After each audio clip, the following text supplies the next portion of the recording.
Hello everyone, welcome to the session and welcome to the Finance 360-degree series. So in today's session, we are going to discuss the three very important SEBI news articles that are quite in news recently, and these news articles are very important from your SEBI examinations, but they are also very important from your RBI examination, because in the last RBI Grade B examination, we have seen that in the phase 1 there were SEBI related questions, and in the phase 2 also there were SEBI related questions from the current affairs. Okay, so the SEBI news articles that are quite in news, that are affecting the whole of the economy, or they are impacting the economy, so those news articles are very important from the SEBI Grade A point of view as well as from the RBI point of view. Okay, so let's get started with today's news articles. Do tell me if I'm clearly audible and visible. Uh, do tell me if everything is fine. Give me a thumbs up. Good morning everyone. Good morning and welcome to the session. And these three news articles, they are important from your RBI examination perspective as well as from your SEBI examination perspective. And first we will discuss about the minimum investment limits that have been decreased in the SSC. So what is the SSC? And what is the decrease that has happened and in which instrument. Then we will discuss about the norms that have been tightened for the SME IPOs, for the small and medium enterprises IPOs. So this we are going to discuss, and then at last we will discuss the right issues and the decrease in timeline for the right issues. So let's get started with these three news articles, but before that, do subscribe to the YouTube channel of EduTap and do join our Telegram channel for the PDF of the session, and the link for the Telegram channel is provided in the description box below. So let's get started with the first news article. So based on the recommendations of the Social Stock Exchange Advisory Committee and based on the public comments that is received in respect of the consultation paper, capital markets regulator, that is SEBI, that is the Securities and Exchange Board of India, has said that it is going to reduce the minimum investment amount for the zero coupon, zero principal instruments on the social stock exchange. So first let's understand about the social stock exchange, then we can discuss about the zero coupon, zero principal instruments. Okay, so what is social stock exchange? To understand this news article, we will come back to this point, but first we have to understand about the SSC. So the social stock exchange segment, the SSC segment, the SSC, they are the segment of the NSE and BSE. So in the Bombay Stock Exchange and in the National Stock Exchange, there are the separate segments, that is the SSC.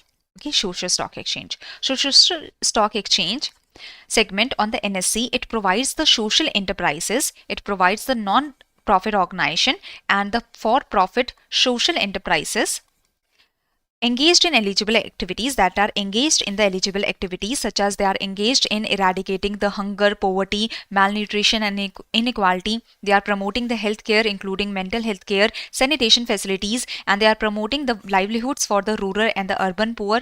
So if the non-profit organizations or if the for-profit social organizations, okay, the organizations that are working for profit, they have the goal of profit generation, but they are working in the social domain, they are working in these areas.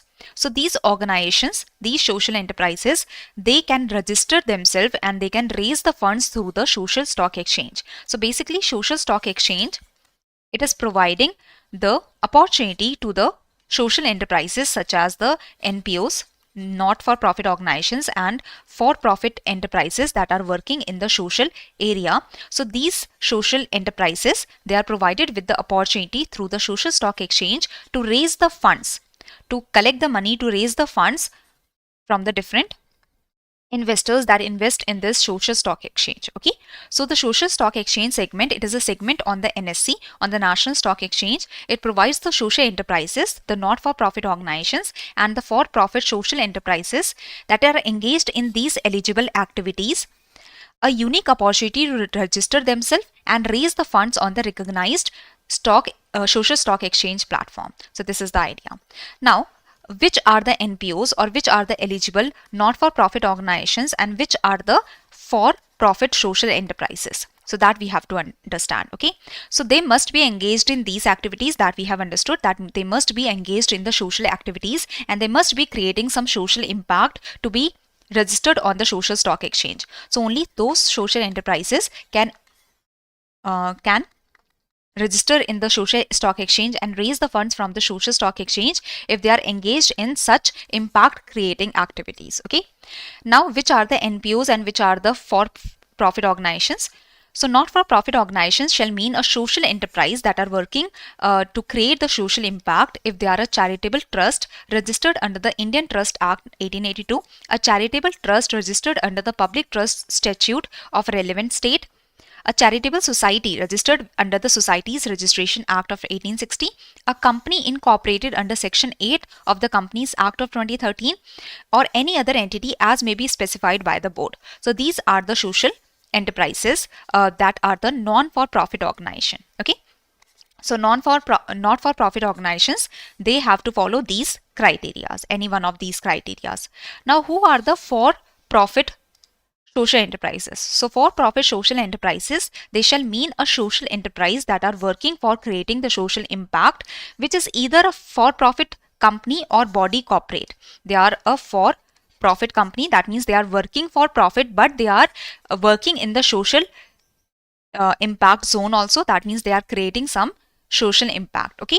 So FPE, that is a for profit social enterprises, refers to a business entity that operates with the goal of generating the profits while also addressing the social challenges, while also working for creating the social impact. That means they are generating the profits or they are working for profit, but they are also working in the area of education, let's say health, cheap or affordable health facilities are being provided by them. So this is the idea that for profit enterprises, this refer to a business entity. It is a profit company or body corporate that has the goal of generating the profits, but they are also working in the social impact area. They are also working to deal with the social challenges. Okay. And the for profit social enterprise, it should not include a company incorporated under Section 8 of the Companies Act 2013, because they are under the not for profit organization category. Okay. Any confusion in this? Any confusion anyone has in this? So I hope you have understood that which entities are eligible for not for profit organization category and which entities are eligible for profit social enterprises. Okay. They are generating the profits, but they are also working to cater to the social challenges. They are working in the social impact area. Okay. So the pronouncement by Honorable Finance Minister Srimati Nirmala Sitharaman in her budget speech of July 2019 of setting up a social stock exchange in the country for both. So social stock exchange has been established in the country for both the not-for-profit organization and for profit social enterprises, has resulted in creation of separate segment on BSE. So in the Bombay Stock Exchange also there is the social stock exchange, that is a separate category of the exchange that has been created. So in the BSE and NSE there is the creation of separate category, that is SSE. In both these exchanges there is a separate category or separate segment that has been opened, that is the SSE, catering to only the social enterprises. Now the social stock exchange, it only caters to the social enterprises and it only allows the social enterprises like the NPOs or the for-profit social enterprises to raise the money through the social stock exchange. So only these entities, only the social enterprises can raise money through the social stock exchange. Now through the social stock exchange, the social enterprises, they can tap into a much wider pool of investors and donors and allow the investors and donors for far greater transparency. So through the social stock exchange, the social enterprises can raise the money from the investors. And the social enterprises, they are mandated to provide an annual impact report in which the social enterprises have to show that how the funds have been used, how much impact has been generated by the social enterprises. So it provides the transparency to the investors to know that where the money has been invested and how the impact has been created in the society using their money. Okay. So all the social enterprises, they must provide a duly assessed annual impact report to the social stock exchange, where they have to tell about the qualitative and the quantitative aspect of the impact that they have created. Okay. So the social stock exchange, through this, the social enterprises can raise the funds from the investors, and the investors, they are getting the transparency that where the money is being used and how the impact has been created, how much the impact has been created, where the impact has been created. So annual impact report has to be submitted by the social enterprises every year. Okay. So this increases the transparency and accountability. So the social stock exchange, it has provided a formal forum through which the social enterprises can raise the funds. Okay, and they can tap into a much wider pool of investors. As well as the social stock exchange, it is more transparent and accountable, because see, we do the donations, like we do the donations to many of the different institutions, to old age home and to the children home and such, and we are usually very susceptible, or we usually suspect that are they really using the money for the old age people, or are they really using the money for the children, or no, not.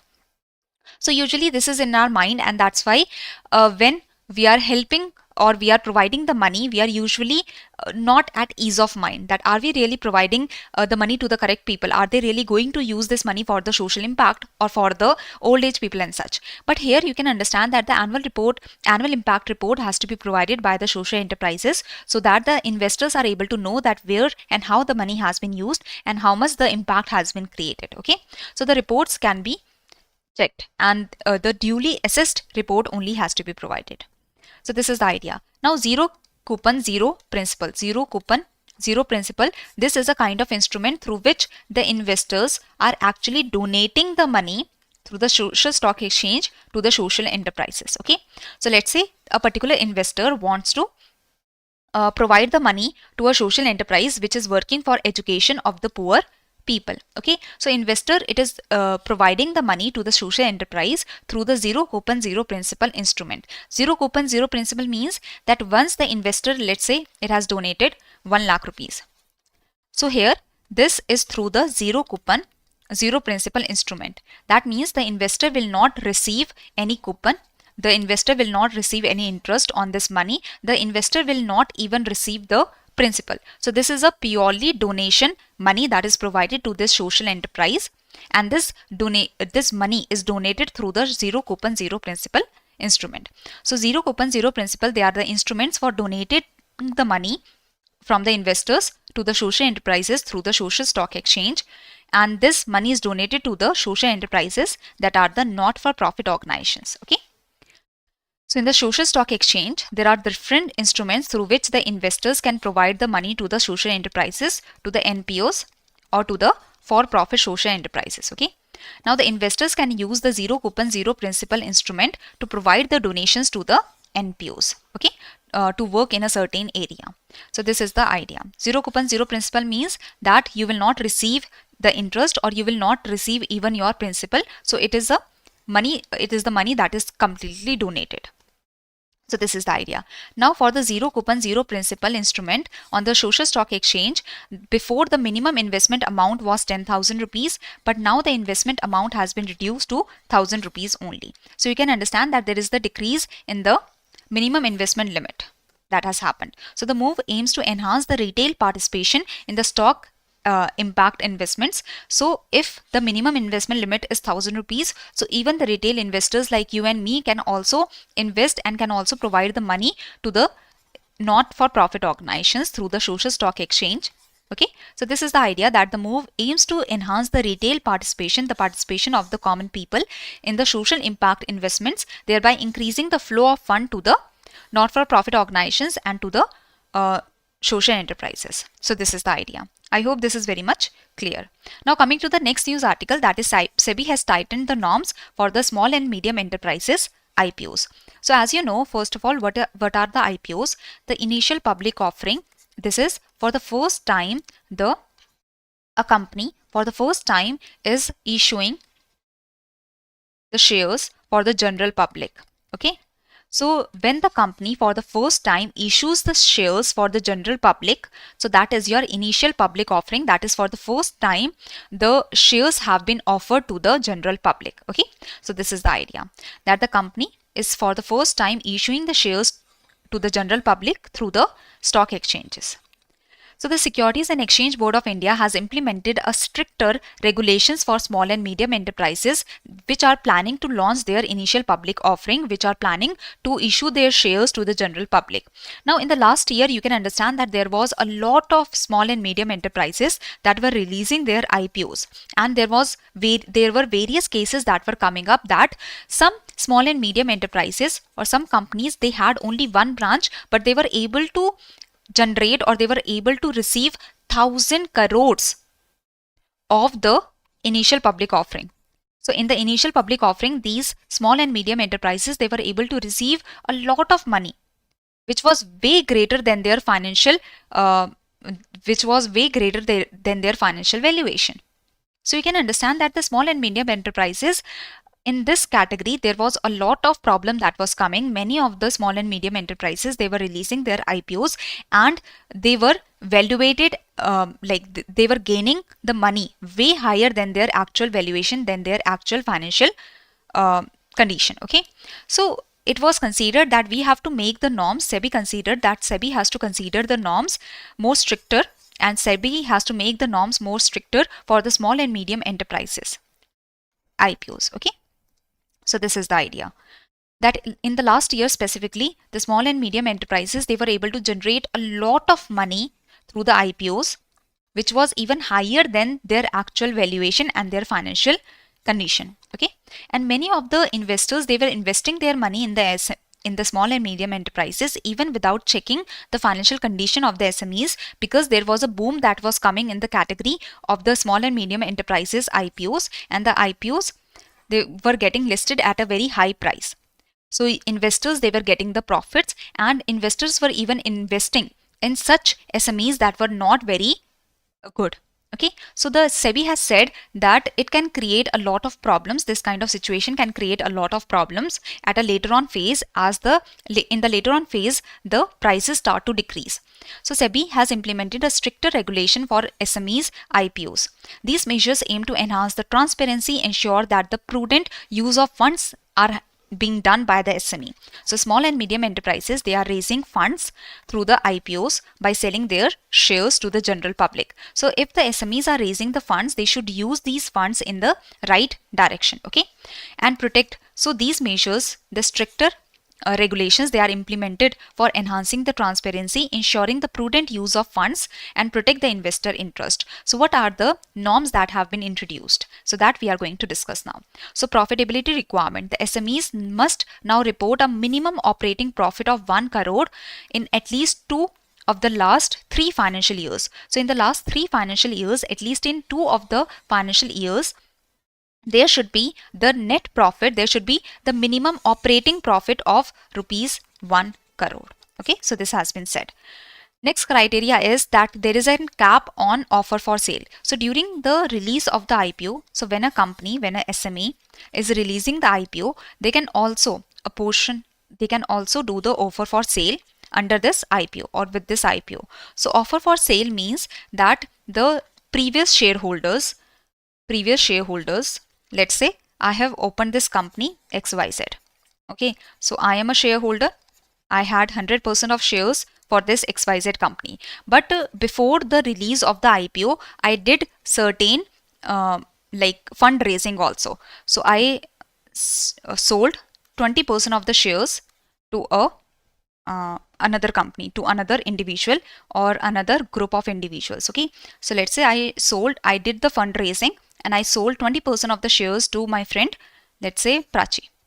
Okay, so now I have the ownership of 80% and Prachi has the ownership of 20%, and I did another fundraising. I sold 20% shares to, let's say, Kalpana and such. So you can understand that now I have the shareholding of 60%, Prachi has the shareholding of 20%, and Kalpana has the shareholding of 20%. Okay, so offer for sale means the shareholders that have the shares, they can sell a part of their shares,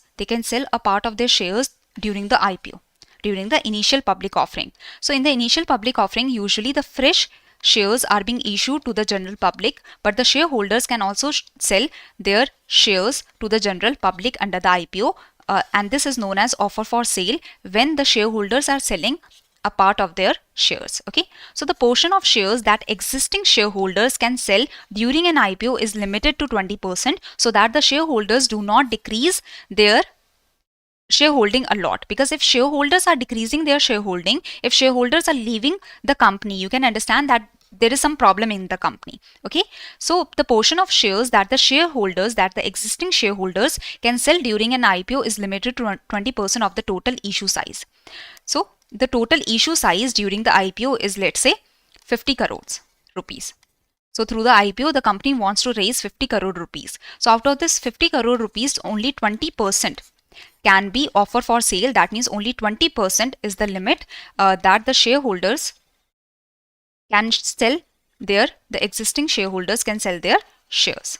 Okay, only 20% means only 10 crores. Only 10 crores can be the offer for sale. Only 10 crores can be the offer for sale. That means only 10 crores the existing shareholders can sell the shares of. The rest, that is 40 crores, the rest should be the fresh issue of shares that should be happening to the general public. So the portion of shares that existing shareholders can sell during an IPO is limited to 20% of the total issue size. If the total issue size is of 50 crores, only 20% of the 50 crores can be sold as the offer for sale, can be sold by the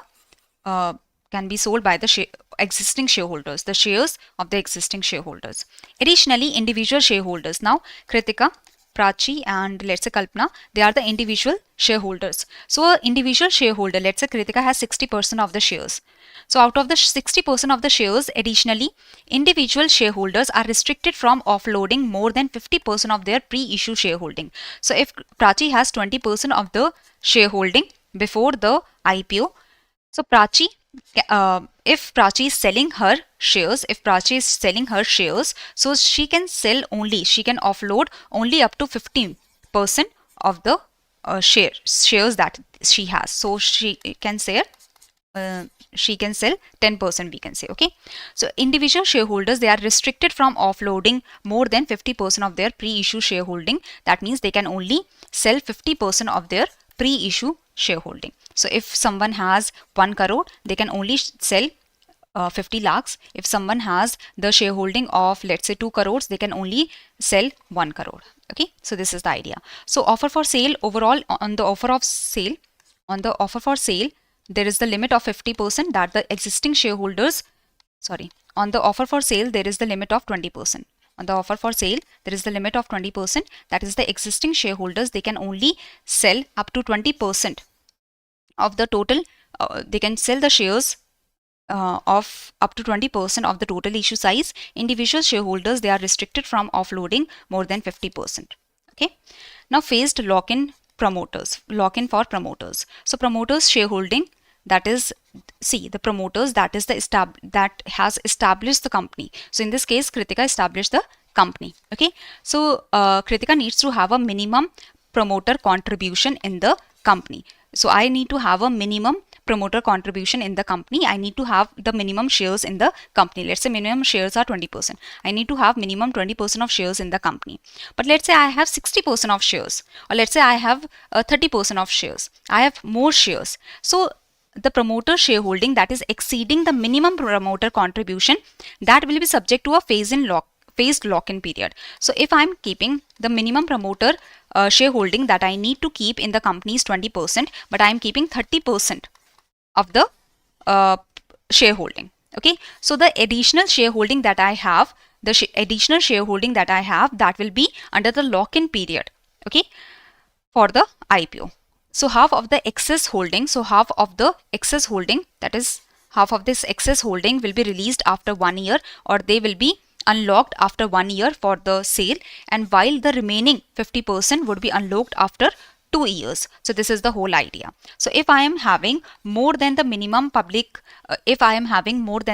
minimum promoter contribution, so the excess of the contribution that I have, excess of the shareholding that I have, that will be limited for 50% of the excess will be limited for 1 year, and the other 50% will be limited or will be released only after 2 years for selling. Alignment of allocation methodology. So what happens that the allocation process for non-institutional investors. So institutional investors, they are the big investors like the big banks. Okay, so institutional investors, they are the banks or mutual funds, pension funds and such. While the non-institutional investors are like the high net worth individuals, or they are the small private corporations or the private entities and such. Okay, so the non-institutional investors, non-institutional investors, they typically include high net worth individuals, Hindu undivided families, trust and societies, and the private corporations. While the institutional investors, they include mutual funds, insurance companies, pension fund, banks, and the financial institutions. Okay, so the non-institutional investors, the allocation process for the non-institutional investors in the SME IPOs will now mirror that of main board IPOs. So in the large IPOs, when the large IPOs are conducted, the non-institutional investors, they are divided into small non-institutional investors and the large non-institutional investors. So the small non-institutional investors are the ones that invest between 2 lakh to 10 lakh, and the large non-institutional investors are the ones that are investing more than 10 lakh in the IPO. Okay, so non-institutional investors, they are divided into two categories in the large IPOs. So it is said that for the small IPOs also, for the SME IPOs also, the same idea or the same process will be followed, that the allocation process for the non-institutional investors in the SME IPOs will now be same that for the large IPOs, for the main board IPOs, promoting uniformity. And it was happening that in the non-institutional investors category, usually the big or the large non-institutional investors, they were getting most of the shares, they were getting most of the allocation. So it is said that there should be the chance, or there should be the opportunity that should be given to the small non-institutional investors also. So there are two categories that are determined. So NIIs will now be divided into two subcategories, just like in the main board IPOs. One third of the allocation will be reserved for the small non-institutional investors, and 2/3 will be reserved for the large non-institutional investors, so that at least a small portion or a part of the allocation is going to the small non-institutional investors, and not all is taken up by the large ones. Okay, so this is the idea. That now in the small and medium enterprise IPOs also, the two categories will be there of the non-institutional investors. One is the small one and the other one is large one. The small one invest in between 2 lakh to 10 lakh and the large one invest above 10 lakh. Okay, so now the small ones will have the 1/3 of the reserve and the large ones will have 2/3 of the reserve, so that there is the small ones that are able to access the allocation. So this is the idea. Next point is that increased minimum application size. So usually what happens that there is the, let's say the SME IPO is being released. SME IPO is being released and one lot is of 99 shares. So if you are buying one lot, that means you have to buy 99 shares, and minimum one lot you have to buy usually in the SME IPOs. Now it has been said that the investors are not required to apply for a minimum of 2 lots. So before it was required that you only have to apply for one lot, that was usually like of 14,000 or 15,000, 16,000, maybe 20,000 and such. But now it has been said that investors are now required to apply for 2 lots. 2 lots means that you will have to buy 2 lots of the shares, a move designed to deter the speculative investment. So if you are investing usually if you are investing 10,000, 14,000, so maybe you are not checking the financial situation of the SME IPO, or you are not checking the condition of the small company. But if you have to buy 2 lots, if you have to invest, let's say 28,000, or you have to invest 30,000, so now you will be checking the financial condition, you will be checking the financial data or the details of the company. Okay, so investors are now required to apply for a minimum of 2 lots in SME IPOs, a move that is designed to deter the speculative investments. Okay, so this is the idea. Next is cap on general corporate purpose allocation. So the funds are allocated for general corporate purposes in SME IPOs. So what happens, try to understand that if the IPO is being, if the initial public offering is happening, so the small and medium enterprises, or the enterprise that is releasing the IPO, the company that wants to do the initial public offering, they have to inform that where they are going to use the money. They are going to use the money for specific projects, like let's say they want to expand their business, or they want to produce a new product, or they want to get a new technology. Okay, and they want to do the business with the new technology. So usually when the IPO is being released, when the initial public offering is happening, then it has to be informed that where the funds will be used that are being raised. So where the funds will be used that are being raised. Now the funds can be used a part of the funds that are raised from the IPO, they can be used for the day-to-day operation, or the funds, a part of the funds can be used for the operating expenses. But this general corporate purpose allocation that is happening, that should be limited. So the funds that are allocated for general corporate purposes, for the day-to-day activities, for the operational expenses and such, so there is the cap at 15% of the total issue size. So out of the total issue size of 100 crores, let's say 100 crores of the money is being raised through the IPO. Out of this, 15%, only up to 15%, this is the maximum, that only 15%, this is the maximum that a company can raise for the general corporate purpose, for the general business activities. The rest of the money, that should be for the specific projects, the rest of the money should be for the specific purpose. Okay, so this is the idea. So general corporate purpose allocation refers to the portion of the funds that is raised by a company in an IPO or other fundraising methods that is not provided for any specific project, that is not written for any specific project, but can be used for general business needs. So if you are raising, if you are raising the money through the IPO, only up to 15%, the maximum up to 15% of the money that is raised can be used for the general business needs, for the general corporate purpose. That's it. Okay, of the total issue size, or 10 crores, maximum up to 10 crores or 15% of the total issue size, whichever is lower. So let's say 15% of 100 crores is 15 crore or 10 crore. So 10 crore is lower, that means only this much you can use for the general business needs. Only this much you can show for the general business needs. So 15% or 10 crore, whichever is lower, that much will be the maximum limit for the general corporate purpose allocation that can be used for the general business needs. Okay, now restriction on loan repayment to promoters. So what happens, let's say that IPO is released and this initial public offering is collecting 50 crore rupees. Okay, the money 50 crores are being raised through this IPO. Now you can understand that if this money is being used to repay the loans to the promoters, so that means the promoters has released the share just to get back the money, So SMEs, the small and medium enterprises, when they are releasing the IPO, they are prohibited from using the IPO funds to repay the loans taken from the promoters or promoter groups or the related parties, whether directly or indirectly. So this will ensure that the raised funds are not only to repay the loans to the promoters, to the promoter groups or such. The raised funds, they are directed towards genuine business needs. Okay. So there is restriction on loan repayment to the promoters. The loan repayment can happen to the other entities. Let's say there is a bank from which the SME has taken a loan. Now this bank is not related to SME, it is not related to any promoter group of the SME, it is not related to the promoter. So the bank is a third party and the SME wants to return the loan of this bank.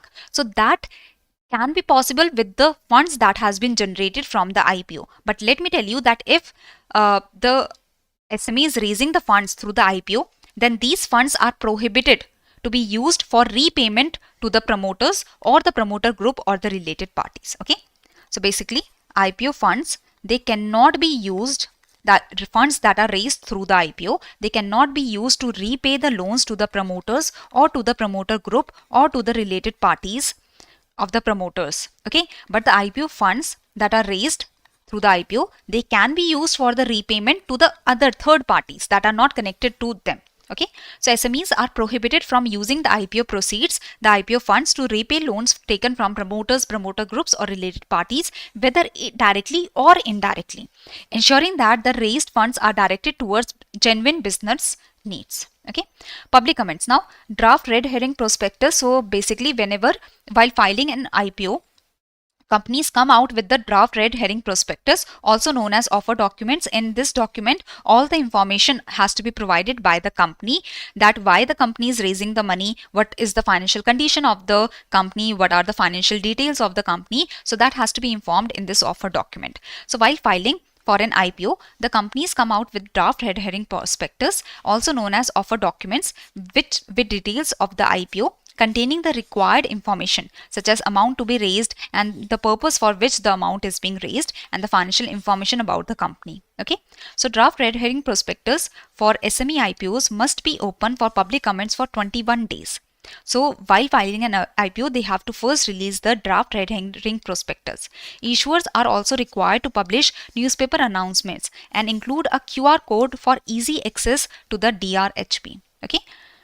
These reforms, now these are the changes that have been taken that we have understood. Now these reforms are part of SEBI's efforts to strengthen the framework for the SME public issues. So if the small and medium enterprises are doing the IPO, are releasing the initial public offering, or they are offering their shares, the SEBI has released these stricter guidelines so that only companies with a sound track record can raise the funds from the public, thereby safeguarding the investor interest. Okay, in the previous year, a lot of small and medium enterprises were able to raise the money that were not having as much valuation, and they were raising more money as compared to their financial condition. So that's why, to safeguard the investors, the conditions have been made stricter for the SME IPOs. Okay. Now coming to the next news article. So till now, any confusion anyone has in the news article that we have discussed till now?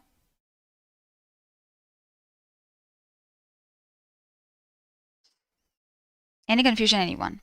All clear? So the last news article is that the SEBI has cut the timeline to complete rights issue to just 23 days. So basically, first of all, what are the right issue? Right issue. So right issue, this is a way for companies to raise additional capital by offering new shares to the existing shareholders at a discounted price. So rights issue, in this what is happening, that the new shares are offered to the existing shareholders, and if they choose to subscribe, they can get the new shares. So a right issue is an offer that is made to the existing shareholders. They can buy the new shares of the company, since the new shares are offered to the current shareholders in proportion to their existing holdings. So the existing shareholders, they are offered the new shares in the proportion of their existing shareholding. So existing shareholders, they are getting the offer for the new shares in proportion of their existing holdings. They can maintain their percentage ownership if they choose to subscribe. So this is the rights issue. In the rights issue, the new shares are offered to the existing shareholders at a discounted price. So the SEBI has reduced the timeline for completing the right issue from the application till the validation till the final allocation. So first application is sent, then validation happens, and then final allocation happens. So for the whole process of the right issues, before it used to take 126 days, now it has been said that for the right issue, the timeline has to be reduced to 23 days. Okay. So SEBI has reduced the timeline for completing the right issues to 23 days. So this will allow the companies to raise the capital faster through the right issues as compared to preferential issues. In the preferential issues, the shares are released for a particular preferred group, okay, which might consist of high net worth individuals or the institutional investors and such entities. Okay, so preferential issue, when the preferential issue happens, the new shares are offered or the new shares are released for a certain group, a certain preferred group that can invest. Okay. So the rights issue, in the rights issue, the new shares are offered to the existing shareholders in the proportion of their existing shareholding, so that the existing shareholders are able to maintain their percentage ownership. The preferential issue, this happens here, the preferred group of investors are offered the new shares, and the preferred group can be the high net worth individuals, institutional investors and such. So now the timeline for the right issue has been decreased from 126 days to 23 days. That is way lesser than the 40 days timeline that is required for the preferential issue. This new rule would come into effect from April 7, 2025. Okay, so it is being specified that the right issue shall be kept open for subscription for a minimum period of 7 days. That means if the offer is being made, under the right issue, it is said that the new shares are offered to the existing shareholders, so this offer should be open for 7 days and for a minimum period of 7 days and for the maximum period of 30 days. So if the new shares are offered to the existing shareholders in proportion of their existing shareholding, so the offer should be open for minimum of 7 days to maximum of maximum of 30 days. Okay. It also said validation of application bids received for subscribing. So the validation and the finalization of the basis of allotment. So the validation of application. Validation of application means that when investors they apply for shares in the right issue, the validation of the application has to happen. That if the applicant is an eligible shareholder or not, if the correct payment has been made or not, if the duplication of the payment has happened, or if there are any duplicate or fraudulent applications that have come. So when the applications, so basically the company, it is offering new shares to the existing shareholders. So existing shareholders, to get these new shares, to subscribe to these new shares, they have to send the application.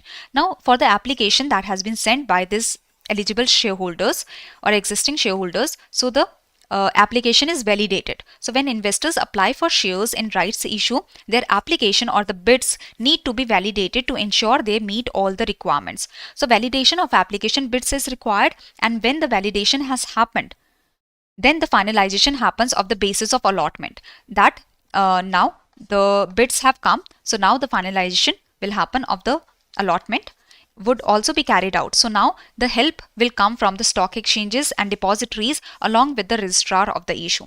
So now the companies that are doing the rights issue for the validation of application bids and for the finalization of basis of allotment, this would be carried out by the stock exchanges, by the NSE, BSE, and by the depositories, that is NSDL and CDSL, along with the registrar of the issue. Registrar of the issue is the intermediary whenever the company is issuing the new shares. So the registrar of issue works as the intermediary to help the company to issue the new shares. Okay, so this is the idea, that now it has been said that the process will be made faster, as the stock exchanges, depositories along with the registrar of the issue will help the company to fasten, to make the process faster by validating the application bids, and the stock exchanges and depositories will help in finalizing the basis of allotment also. Clear? So this is the last news article that you needed to understand. So it is also said that validation of application bids and finalization of basis of allotment would also be carried out by stock exchanges and depositories along with the registrar of the issue, making the process more faster and smoother. So now before going to the questions, so I will show you 3 questions that you will have to answer. So before going to the questions, as you know that Jaskaran sir has brought Perspective 360-degree series in which descriptive questions and answers are being taken. So as many of the students were asking that how they can practice the descriptive questions, how they can practice the descriptive writing. So for them, this Perspective 360 series is brought on Monday, Wednesday and Friday at 5 p.m. where Jaskaran sir takes the session. He provides a descriptive question. He provides the points that can be written on in the answer, as well as a descriptive question is also given for homework, and you can write your answers in the comment section, and it is evaluated free of cost by the team. So this is the initiative on YouTube, and Perspective 360 Monday, Wednesday, Friday at 5 p.m. You can join the session and you can know the art of writing an answer. You can write the answers and get that evaluated free of cost in the YouTube itself. Okay, so now coming to the question. So this is the first question. I hope you will be easily able to answer this question. Here you have to tell the change that has happened in the minimum investment amount for the zero coupon, zero principal instruments. Okay, now the second news article is regarding your change in guidelines, or regarding your stricter guidelines that are being applied for the SME IPOs. So which of the following statements are correct? Okay, now minimum operating profit, here you have to understand one more point, that minimum operating profit, it is that is